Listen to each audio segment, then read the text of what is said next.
Hey there, and welcome back to another video. Today I'll be giving you some tips on how to play Huntress. So let's get into it, shall we? And first up is we'll be going through Huntress's perks and what they do.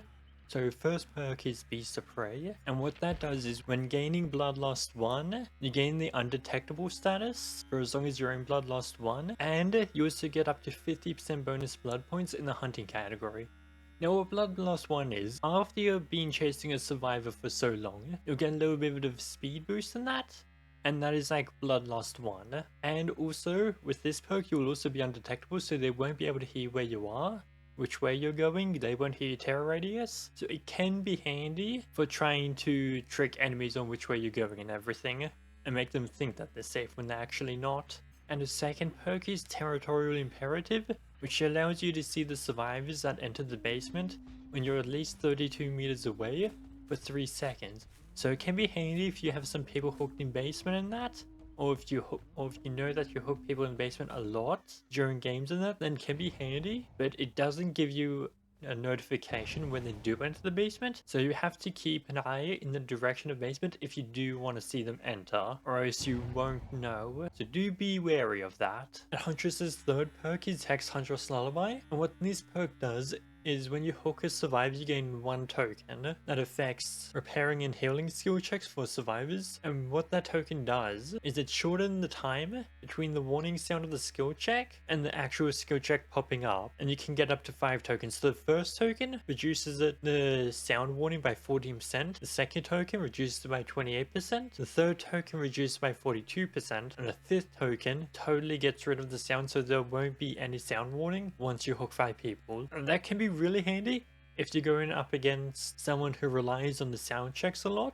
And what it means by a hex totem is when you're playing in a game, there'll be these little skull things on the ground that survivors can cleanse, but if they are lit, then that's what you call a hex totem. And once that totem is cleansed by a survivor, then that perk that you put on it cannot be used again. So do be careful of that, because survivors can cleanse them very easily, or it can stay in the whole game. Just do be careful with hex totems, because they can be quite powerful, but they can also be quite vulnerable, so do watch out for that. And the second thing I want to cover is one of the add-ons, and that is called Iridescent Head. And what this add-on does, it allows you to down survivors with 1 hit of your hatchet. So if you throw a hatchet and hit them, they instantly go into the dying state. You can pick them up whether they're fully healed or injured, doesn't matter, or down them right away. Now I didn't find out this till recently, but what I used to do when I put the iridescent heads on, I would also put a secondary add-on called infantry mount, and they'll boost the amount of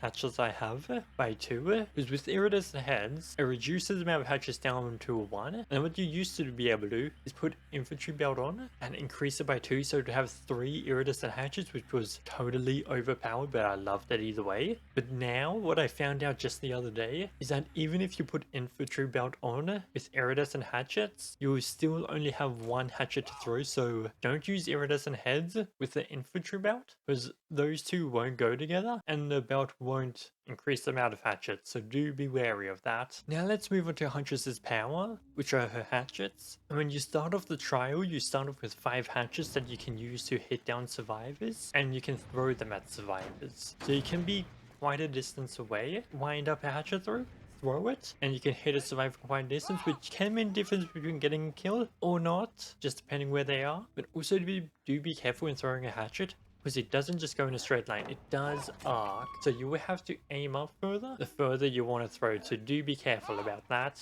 And when you are getting ready to throw a hatchet, it does take 3 seconds to fully charge, but you don't have to wait that long. You can wind it up for, I think the minimum time is a second before it actually throws, so you can wind it up and just throw it straight away. But also, if you do wish to cancel it, you can do it, so you don't have to throw your hatchet, and the way you do that is by pressing the attack button. So when you have your hatchet up and ready to throw it, but they've run behind a corner or something, you can click the attack button, you can cancel the throw and keep on going after them back at full speed. So that is also really good to know. And also when you throw a hatchet, it also does take 2 seconds before you can start to wind up to throw another one. So do be careful of that too, so you can't just throw one after another, because it does take some time to get back. And if you do run out of hatchets, don't worry. you can get more just by going to a locker, opening it up, like you'll be searching for a survivor that. You'll grab one out, and all of your hatchets will be refilled. So don't worry if you only grabs one. That's normal. For some reason, one counts as 5.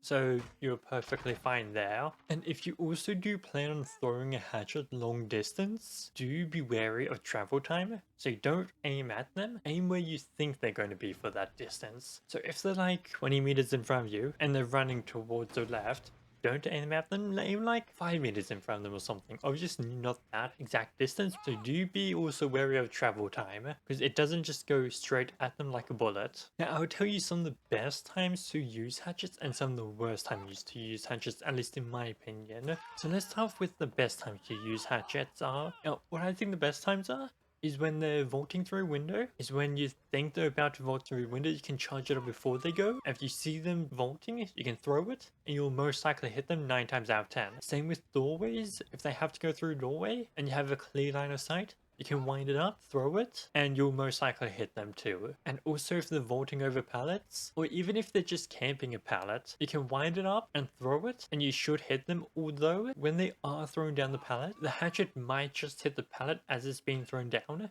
And that is very unlikely to happen, but it can happen on the odd occasion. And also, if you are chasing someone out in the open, and they are starting to zigzag across the place when you have your hatchet thrown up, my advice: watch them for like a few seconds, see which way they're going more, or if they're trying to loop you or anything. And once you know that, aim for about the middle of where they're going to. So if they're going like 2 steps to the right, 2 steps to the left, aim right in the middle of that, and you most likely will hit them. No guarantees depending on who you're playing against and everything, obviously.